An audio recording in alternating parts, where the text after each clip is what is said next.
اور اگر تم عورتوں کو ان کے پاس جانے یا ان کا مہر مقرر کرنے سے پہلے طلاق دے دو تو تم پر کچھ گناہ نہیں۔ ہاں، ان کو دستور کے مطابق کچھ خرچ ضرور دو، یعنی مقدور والا اپنے مقدور کے مطابق دے اور تنگ دست اپنی حیثیت کے مطابق۔ نیک لوگوں پر یہ ایک طرح کا حق ہے۔ اور اگر تم عورتوں کو ان کے پاس جانے سے پہلے طلاق دے دو لیکن مہر مقرر کر چکے ہو تو آدھا مہر دینا ہوگا۔ ہاں، اگر عورتیں مہر بخش دیں یا مرد جن کے ہاتھ میں عقد نکاح ہے اپنا حق چھوڑ دیں اور پورا مہر دے دیں تو ان کو اختیار ہے۔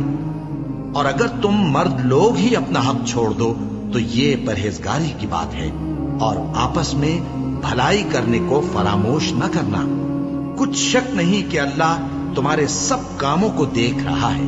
مسلمانوں، سب نمازیں خصوصاً بیچ کی نماز یعنی نماز عصر پورے اہتمام کے ساتھ ادا کرتے رہو اور اللہ کے آگے ادب سے کھڑے رہا کرو۔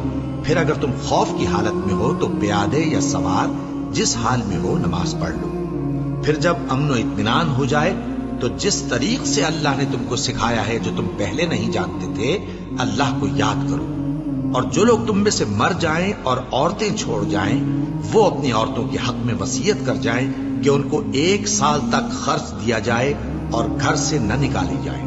ہاں، اگر وہ خود گھر سے چلی جائیں اور اپنے حق میں پسندیدہ کام یعنی نکاح کر لیں تو تم پر کچھ گناہ نہیں، اور اللہ زبردست ہے، حکمت والا ہے۔